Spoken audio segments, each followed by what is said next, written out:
y bienvenidos todos y todas nuevamente al programa Crónicas Capital en tiempos de pandemia, un programa que llega hasta su casa semanalmente para contarles historias cortas que suceden acá en Bogotá y en su Bogotá región en estas épocas de confinamiento, de pandemia, pero sobre todo en épocas de mucho autocuidado. Iniciamos el programa de hoy con la historia de un personaje que es como aquellos héroes, pero sin capa, aquellas personas que asumen causas sin esperar nada a cambio, que actúan porque su corazón de alguna manera sí se lo demanda para estar tranquilo. Se llama Salvador y se dedica a salvar una laguna, que es una reserva hídrica de Bogotá, amenazada por la industria minera que la circunda. La laguna se llama La Herrera y está ubicada en el municipio de Mosquera. Y hasta allí llegó John Rodríguez para conocer a este Salvador. John, buenas noches. Y cuéntenos, John, ¿por qué este personaje, Salvador, se ha dedicado a este proyecto de salvación de la laguna? Hola Pini, muy buenas noches. Efectivamente, Salvatore viajó en su juventud por muchas partes de Colombia y más o menos en 1981 regresó a su territorio, que es en donde está la laguna, y ya se dio cuenta de que había afectaciones. Y desde entonces empezó este trabajo muy valorable de defenderla y de protegerla.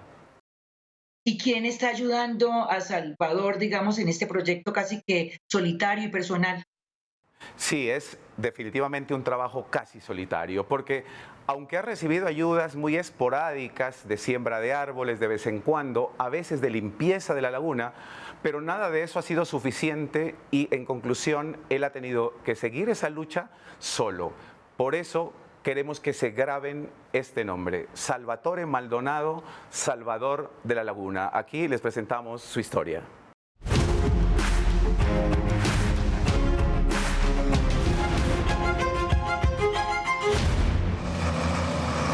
Madrugamos al municipio de Mosquera, en el departamento de Cundinamarca, para conocer a uno de los grandes héroes colombianos invisibilizados.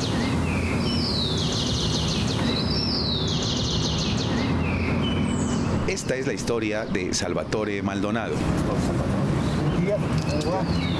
un protector innato de la laguna La Herrera, un sitio sagrado como todas las lagunas, en la vereda Balsillas, a 7.2 kilómetros del municipio de Mosquera. Allá arriba tiene nuestro lotecito. El Parque Lonís, este es el Parque Lonís. Este es el Parque de los Niños. Sí, señor. Aquí no se cruzan dos perros en la laguna. Él la recorre y la limpia todos los días, atendiendo al mandato que le dio su madre antes de morir.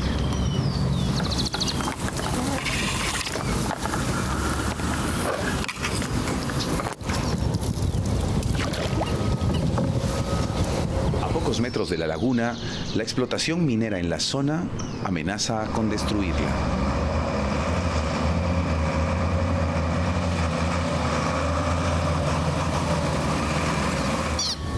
Salvatore, sin embargo, no desiste en su tarea de no dejar morir una de las más importantes reservas hídricas y de fauna y flora de la sabana de Bogotá, que a la fecha solo cuenta con 300 hectáreas. Yo aquí en esta lagunita la conocí, eran 2.200 hectáreas y era el agua limpiecita y todo eso, pero ya ella va muriendo igual a mí. Yo ya tengo 70 añitos y ya yo voy muriendo ella también. Pero si yo no estuviera aquí ya estaba la basura y todo lo de las grandes industrias. Salvatore, como salvador de lagunas, cumple desde hace más de 50 años al pie de la letra el mandato de su madre. Ella se me murió en el 55. Ella me decía, mire mi hijo, todo ese planeta, todo esto era agua limpiecita, todo tan bonito, ¿no? Y los cerros eran intactos. Y ella se me murió en el 55, pero para mí no se me ha muerto. Siempre la cargo acá.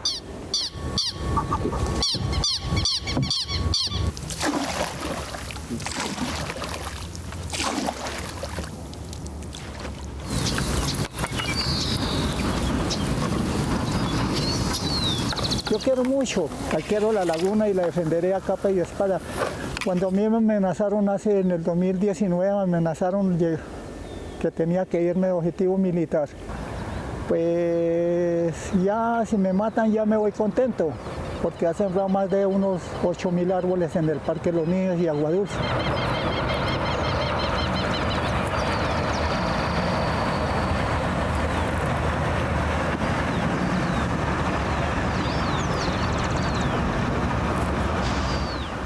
Salvatore Maldonado es un ícono de la preservación de Colombia y yo diría del mundo. Si uno tuviera que encontrar otra imagen, podría decir que es parecida a la de Chico Méndez, el gran defensor de la Amazonía colombiana, de la Amazonía del mundo, de la Amazonía brasilera.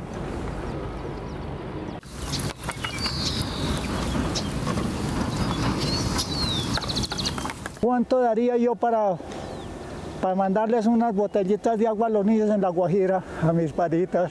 Ya en Cundinamarca no hay agua limpia y a mí me duele mucho. Ya le ha trabajado duro a la lagunita, la quiero mucho. Salvatore significa paz, paz, esperanza, porque él siempre cuando nosotros venimos los jóvenes nos enseña que tenemos que tener esa fe, esa esperanza de que esto es lo que nos queda a nosotros, ¿sí? A nosotros nos puede quedar mucha plata, mucho dinero, pero si se pierde el agua, si se pierde el territorio donde vivimos, no nos va a quedar nada. Que se subía al cerro Buenavista y eso miraba todo eso, era así como ver este espejito de agua. Y era muy lindo, muy bonito. Pero algún día la mamá Pachita cobra, la naturaleza, el daño que le hemos hecho. Nosotros, el ser humano, no tiene reverso. De esto lo que estamos ahorita viviendo no es nada para lo que viene, ¿no? Carlos Arturo Ramírez es funcionario del Instituto Departamental de Acción Comunal de la Gobernación de Cundinamarca y reconoce la importancia de Salvatore para la preservación de la laguna. Sin embargo, también es claro en que desde los gobiernos locales no se ha hecho lo suficiente para que Salvatore pueda desarrollar su trabajo con garantías. Desde hace mucho tiempo hemos venido tratando de ayudarlo en cierta medida.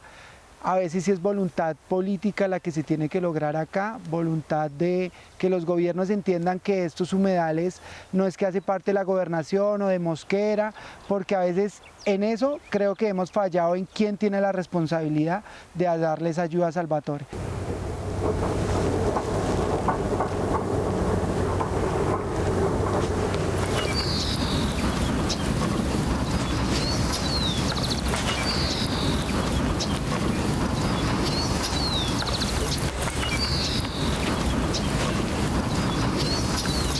Salvatore, al cuidar la laguna, nos protege a todos. Más de medio siglo después, no descansa en su afán de frenar la devastación del planeta. Por ahora, va perdiendo la pelea, pero seguramente seguirá hasta que se muera. Nosotros, los colombianos, somos muy desagradecidos con la madre tierrita, con la naturaleza.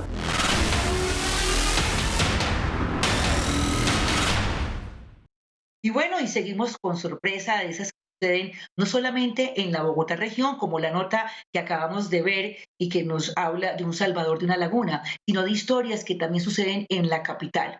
Hace 4 años que inició el proyecto Distrito Graffiti, un proyecto ambicioso que pretende ubicar a Bogotá como una de las galerías de arte más grandes del mundo de arte urbano.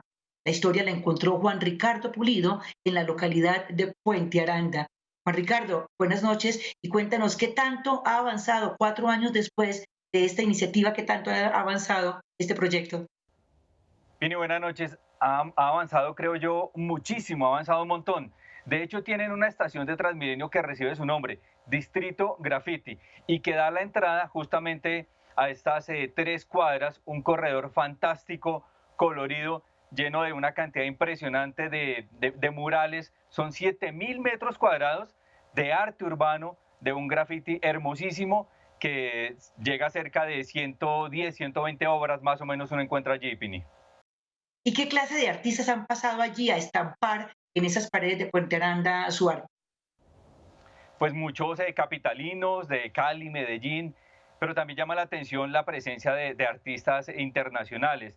Hay artistas de España, de Francia, de Corea, de Reino Unido, de Estados Unidos, Venezuela, Perú, Ecuador, y hay uno particularmente que llama la atención, es el artista Marimar, es un artista iraquí y pues según información que nos comparten, es el único artista iraquí que tiene un mural aquí en el país. Entonces es una cosa fantástica y la tenemos aquí en Bogotá, se llama Distrito Graffiti y con esta nota los invitamos a conocer este pedacito fantástico de Bogotá.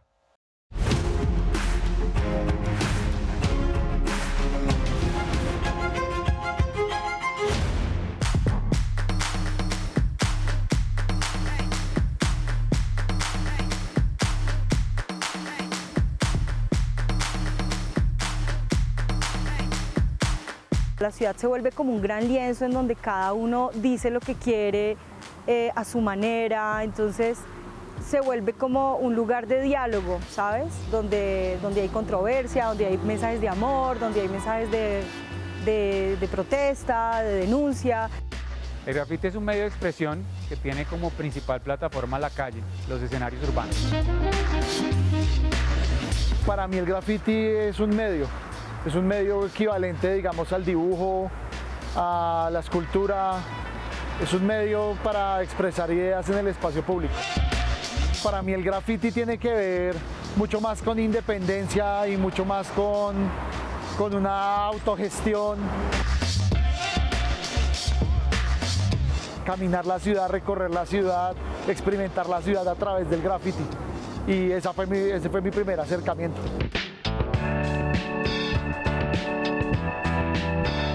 Empezó siendo como un poco una toma de territorios de la gente joven, ¿no? Para marcar su espacio, entonces yo firmo acá porque este es mi lugar, este soy yo y tal. Y con el tiempo fue evolucionando y se convirtió en lo que hoy en día es el arte urbano. El arte urbano es una versión domesticada, una versión consensuada, que se conecta en muchos sentidos y en muchos aspectos con el grafiti. Precisamente el sábado 27 de julio de 2013, la ciudad de Bogotá vio nacer una de las obras más representativas del arte urbano. Inspirados en la fotografía de Héctor Fabio Zamora, el colectivo de artistas de Vértigo Graffiti dibujó en una pared de 32 metros de altura el beso de los invisibles. Hacer un monumento de personas que no tenían ese lugar dentro de la sociedad y nos parecía como muy importante hacerlo a través del símbolo del amor, que era una zona muy afectada o venía muy afectada de todos los conflictos del carrusel de la contratación, los Nule y todo este proceso que hubo de obras en la calle 26.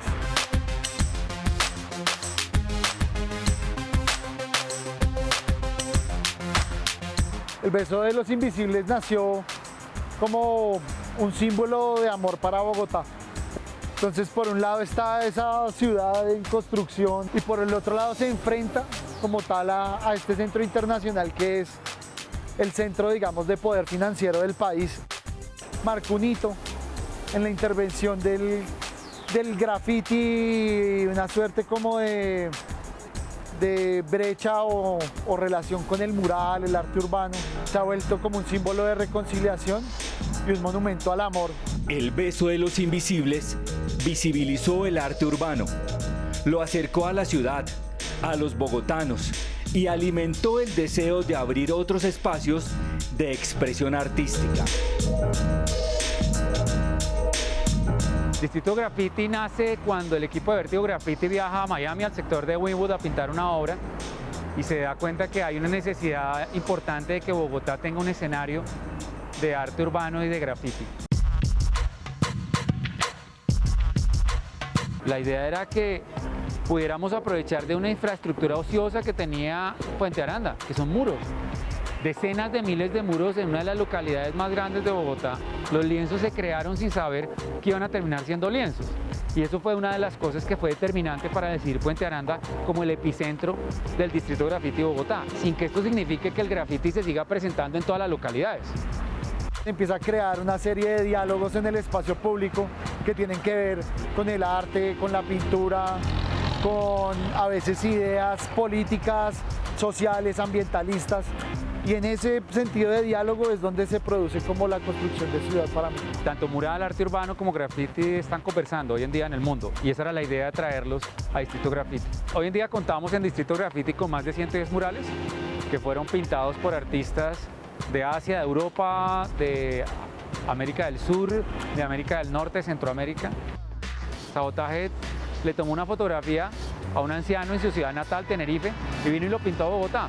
Y de esa forma entabló la conversación entre su ciudad natal y la ciudad que le estaba sirviendo como anfitriona, que era Bogotá. El despliegue técnico de Sabotaje es quizás uno de los despliegues más interesantes y más virtuosos que hay en todo Distrito Graffiti. Yo soy artista plástica y siempre me dediqué más a la escultura. A través de una invitación que me hicieron a un festival acá en Bogotá, que es Distrito Graffiti, hice mi primer gran mural y de ahí empecé a hacer gran formato.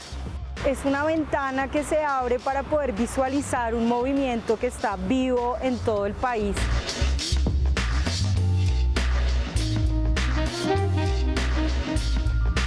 No había un solo mural, parecía una calle abandonada, una calle en pandemia. Pero hoy en día la gente camina y la gente se toma fotos y la gente viene y hace sus videos musicales que no existían antes. ¿Qué es lo nuevo? Los murales. ¿Qué es lo que ha transformado la comunidad y el entorno? Los murales.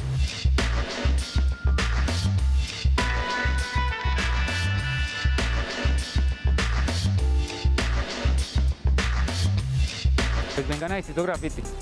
Es una oportunidad para conocer diálogos que a veces no aparecen en los medios tradicionales, imágenes que a veces nos duelen, que nos confrontan, pero que nos permiten crecer como seres humanos y como ciudadanos. Y bien, del arte urbano pasamos a uno de los oficios que con el paso del tiempo se vuelven adictivos, son personales y se hacen sin ánimo de lucro. Es tal vez el origen, digamos, de las redes sociales que llegó como oficio a principios del siglo aquí en Colombia. Estoy hablando de la radioafición y de los radioaficionados. Esteban Cuatindoy se encontró con algunos de ellos que más que radioaficionados son radioadictos. Buenas noches, Cuati, y cuéntenos un poco de este oficio, del que ya poco se habla y se conoce.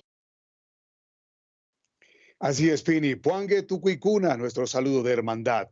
Hay dos palabras claves que aparentemente suenan comunes y corrientes, pero que nos van a trasladar al origen de la radioafición en el mundo. Hertz y Marconi. Hertz con las ondas hertzianas y Marconi con el invento de la radiotelegrafía.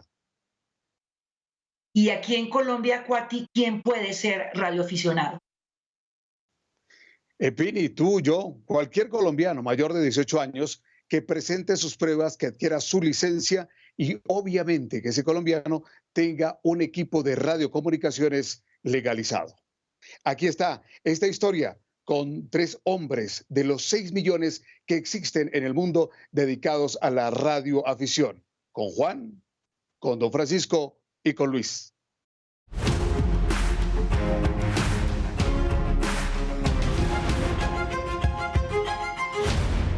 HK3, Japón, Guatemala, México. Yo soy antioqueño de raza de Ruana y Carriel. Yo soy Francisco Trujillo Charri, con indicativo mundial HK3 Bravo Alfa India. Soy Luis Omar Murillo, HJ3 Víctor Hotel Sierra. Soy radioaficionado. Reside HK3 Japón Gol Alfa José Guillermo. HJ3 Víctor Hotel Sierra, HK3 Japón Gol Alfa Siga. Yo desde pequeño, ¿cómo le explico? Yo era aficionado por esto. Enfermo, y soy enfermo. Yo no me creo radioaficionado, yo me creo radioadicto.